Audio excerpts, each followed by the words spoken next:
Adding particle simulations to still images has been a part of optics for quite a while now, but with Optics 2024 there are a few new options that I want to show you.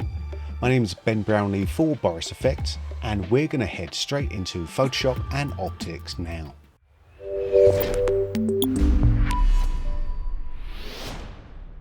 We're in Photoshop now, and I'm going to prep this image so we can take it into Optics and start adding some particles to it. So as always, I'm going to right click on my layer, convert to a smart object, and then go up to Filter, Boris FX, Optics. I do not want to apply previous filters and masks, so we'll just come in here. If you're working in the standalone version of Optics, we'll just open up that same image.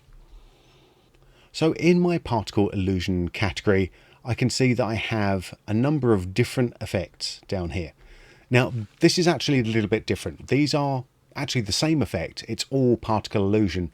But what we're seeing down here are different particle illusion libraries. So they're ways of kind of collecting different particle types together.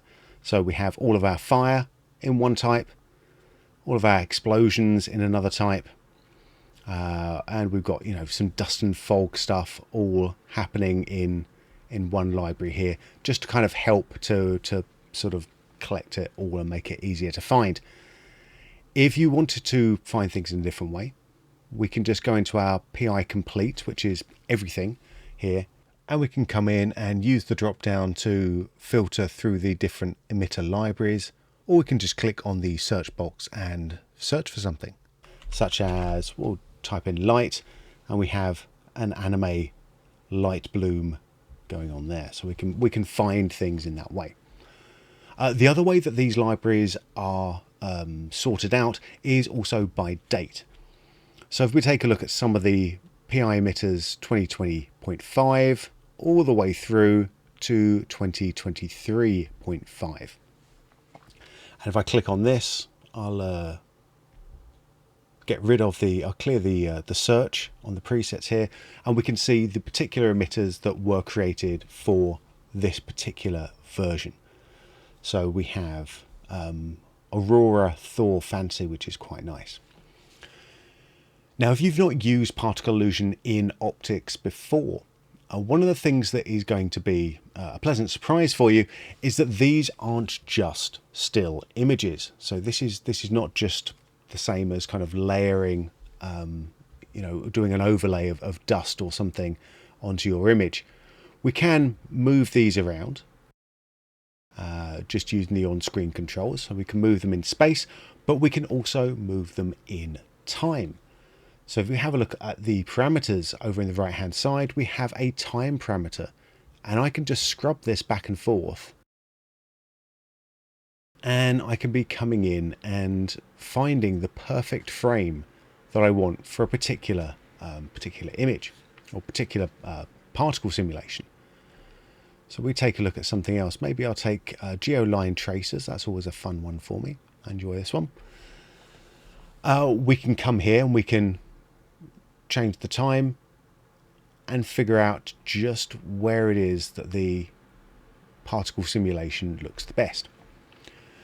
Now, there are obviously ways of changing how this looks as well, apart from just change the position and the time.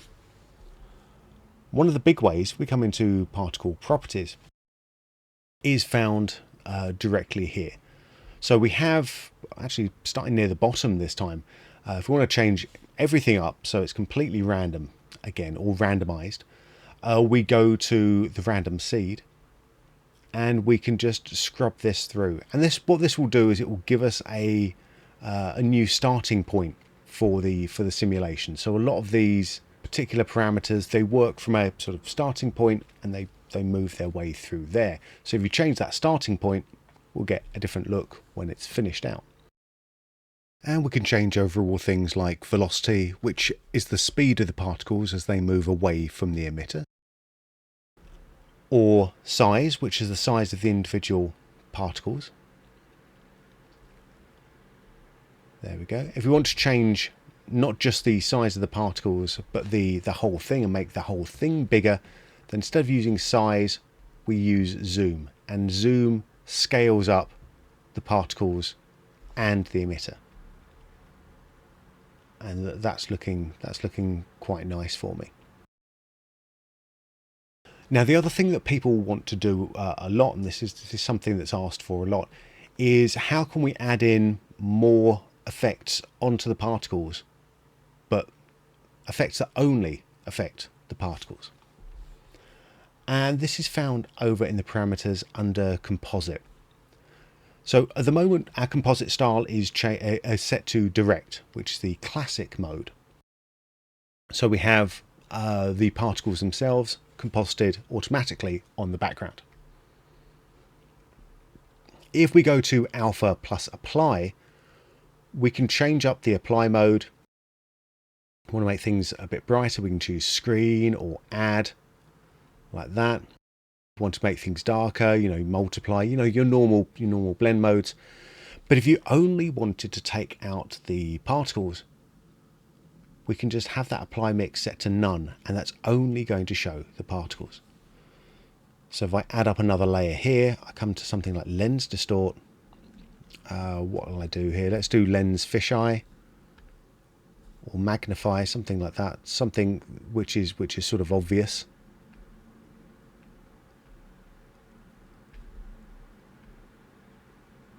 And suck those into a vortex of some sort. Very nice. Now when we apply this, we're only taking out the particles themselves back into Photoshop, or we could just take these out, save these out the standalone just as the particles. So I hit apply here, and it's now taking those out with the alpha channel. Let's make a copy of this, because I actually want to be able to composite these back on. So let's make a copy of that layer and turn off the smart filters on the bottom layer. So we've got our original layer back in. And now you can see I'm just compositing those over the top here. And I can change my blend mode to screen or add or whatever I need to. Let's keep this at screen. And I have that sort of control over the particles over and above what I had before.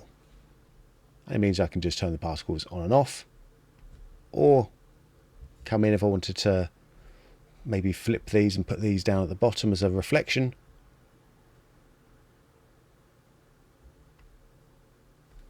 I can just rasterize that layer and maybe just free transform that into place.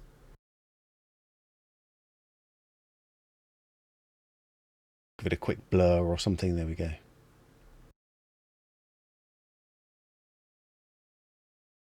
There we go. Lovely. So that's one way of working with the particles. Another way, if we come into my next shot here, I'll do the same things we did previously. Let's convert this into a smart object and then take this into optics. Again, let's not bring in the previous filters. Set this to fit. Come back into particle illusion, PI complete, and this time I'm going to search for something called dust. And we'll do floating dust. There we go, floating dust 4K. And we'll come into composite. Maybe I don't want these to be this color. I can choose a tint strength. And then those will take on some of that tint. Maybe I'll make them a little bit more red, and we can change the tint strength up here as well. So just so they're a little bit more visible. And as before, I just take the size up. I can even take the number up here as well, if we want more of them. There we go, that's lovely. Watch how they move around. I'll find the frame that I want, which is around about here. Sure, why not? And let's take a look at some of the other things we can do. So if I come up into my masking now, I'm going to select a path mask and just take a little area around where the beam of light is shining down from the roof of this cave. So we're going to start to limit these up a little bit. And this has been the traditional way of working with masks inside of optics before with particle illusion. So we can come in, maybe I can sort of add a little bit of softness to the edges here. If I zoom in a little bit, let's just use the middle mouse button just to zoom in.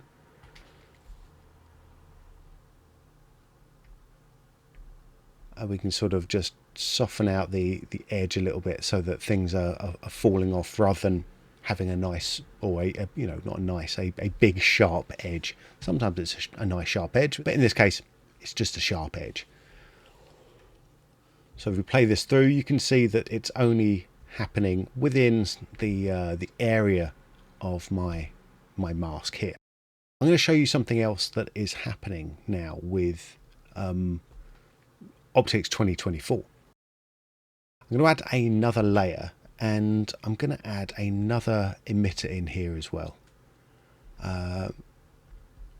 Let's come in and we'll just look for mist. Have slow rising mist. Is this too slow rising? Yeah, probably. Drifting mist. Are you too drifting?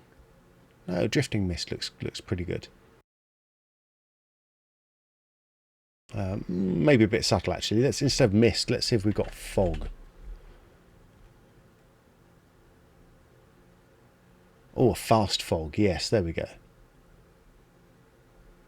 So we have a fog that's doing something. Okay, good. So let's position this down here, down a little bit closer to the bottom of the screen. And I'm going to do the same thing as we did before. I'm going to come in and add a mask. Let's add another path mask. So I'll just draw in the area where I want the fog to be, sort of mainly closer to the camera.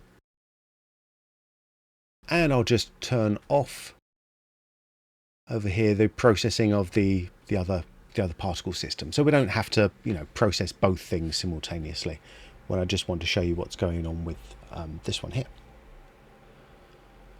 Okay, so we have our mask going over the fog, over the mist. So coming over to the particle masking, I can use mask for render mask standard, which is, you know, very similar to no masking. It's the same as we had previously. So the optics mask is being used for the masking here. But we can also do things like rendering mask with full particles, and let's have a little look at what this happens. So what happens here is that it's still using our mask to limit where the particles are, but any particles that would normally be cut off by that mask are now being rendered completely. So it means that all those little sprites are coming in and just being rendered around the edges. So it makes a sort of much nicer, smoother fall off a lot of the time. You're not getting like half cut off pixels where you don't want them to be. So this is really nice for, you know, these types of effects.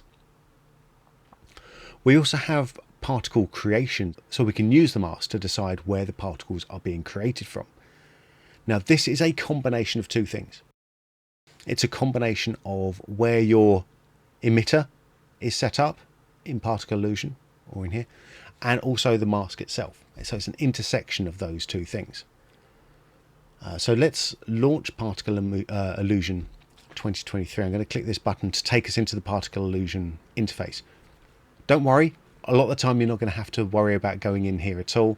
And if you do want to explore in here, we have a full 20 something, I think maybe even in mid to high 20s part series of dealing with particle illusion, and you can find that on the Boris FX website or on YouTube, of course. So if we take a little look, the emitter itself is this area around here, so within the white box, and that's combining with the mask shape that we created to create exactly where our fog is going to be. I'll show you where this doesn't work. So let's just add another emitter here just for a second, just so I can show you a problem that you might face. So if we have some things where we only have like a very small thin line, something like this, and I'll come to my mask, my particle masking, and we go full particles. Oh yes, that looks perfect. We'll go particle creation. If I move my emitter outside of that area,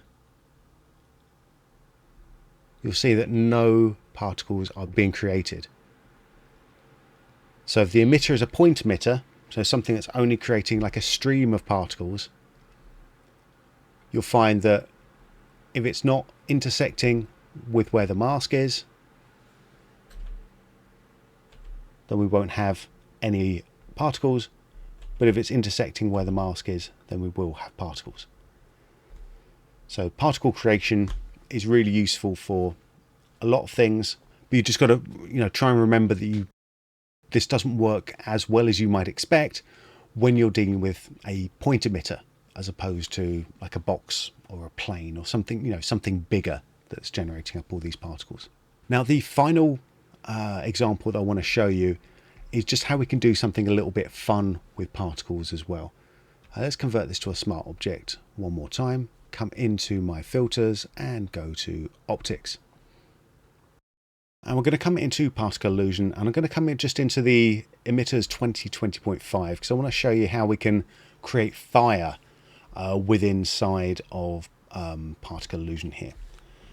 So let's do the first thing that we spoke of last time. The first thing we need to do is make sure that our emitter in particle illusion is fitting over where we want the particles to be. So across that whole of that foreground there. This is going to look weird in particle illusion. It's going to look weird in particle illusion. If I hit apply to bring it back into optics, it's going to look weird in optics, but it's okay. We're going to fix this. So I'm going to come in, I'm going to go to my add mask, and I'm going to add a paint mask now. And now I've got this sorted out. Let's make sure we've got the on-screen displays turned on, and I can just paint where I want my fire to be. Looks a bit weird, yeah? Looks a bit exactly how we don't really want it. It's just painting on the effect. We could have done this in previous versions of optics. But remember, now we have use mask for particle creation. And when we do that, wherever we start painting is where our fire is going to be created from. So if I bring the individual particle size down, like that, maybe bring the number up.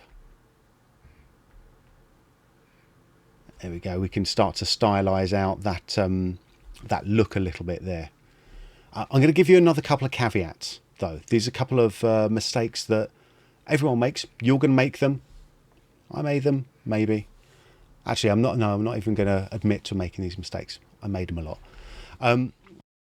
One of the things that you don't want to do, let's make sure we have our mask set to particle creation again. Yeah, one of the things you don't want to do here is you don't want to offset things in the world or actually inside a particle illusion as well, because let's sort of show you what happens when we do that. So I'm coming to particle illusion here. I'm going to do a similar sort of thing as we had before. I'm going to just make this really big. There we go. Let's hit apply.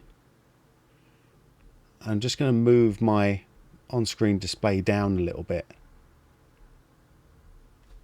just so they look like they're sitting in the right place. Yeah, looks like they're sitting in the right place. But let's see what happens when I try to paint here. If I try to paint up here, oh, it gets offset. Paint up here, it gets offset there. If I paint there, which is where I want it to be, it's gone off the screen. And the reason for that is because we have transformed the world. So any of these world transforms, they happen not in conjunction with or after, I should say, the creation of the particles by the mask. So we create the particles with the mask, and then we say, no, shift them any way you want. So if we reset the world center, that's now going to fit in with what it is that we're actually trying to create. So long as, again, we have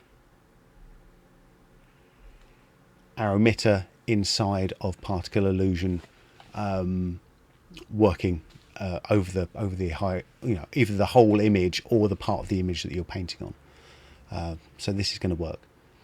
Now you might find a couple of other little gotchas here with certain emitters. This is because these emitters have been created maybe a little while ago without any thought for what we might be doing with it later on. So if we come into something like, what should we say? I'm going to try and find one where this is happening. If not, I'll just make it happen. Maybe the happy dots is a good one here. We should be able to see this quite easily. So the happy dots here, like any time we do any kind of rotation inside of particle illusion as well, so any emitters where there's rotation inside here, hit apply, or the Z distance is not at 0. When we come in to try to paint these with particle creation, we might see these being offset as well. Now, this isn't a problem with optics. This isn't even a problem with particle illusion. It's just the way that those particular emitters have been set up. So if you want to fix that, you just pop into particle illusion and make sure that the emitters themselves are set to 0 in Z space, and that the rotation here as well is set to 0, 0, 0. And then all of our masks for creation are going to line up exactly as we want them to. Very nice. So that's a bit more of a deeper dive into particle illusion within inside of optics. There's a lot of power here, a lot of things that you can do, and I'm going to say it's one of my favorite filters to start to use now. I use it in a lot of things, whether it's sort of for natural particle elements, sort of environmental elements, or some more kind of striking, graphical elements or light elements as well. These are, huge parts of my optics work. If you want to see more of this type of tutorial, let me know in the comments below, or if there's a particular style of picture that you want me to work on, then let me know down there as well. If you haven't used optics yet, head on over to borisfx.com and download a free trial. My name is Ben Brownlee for Boris FX. I'll see you again soon.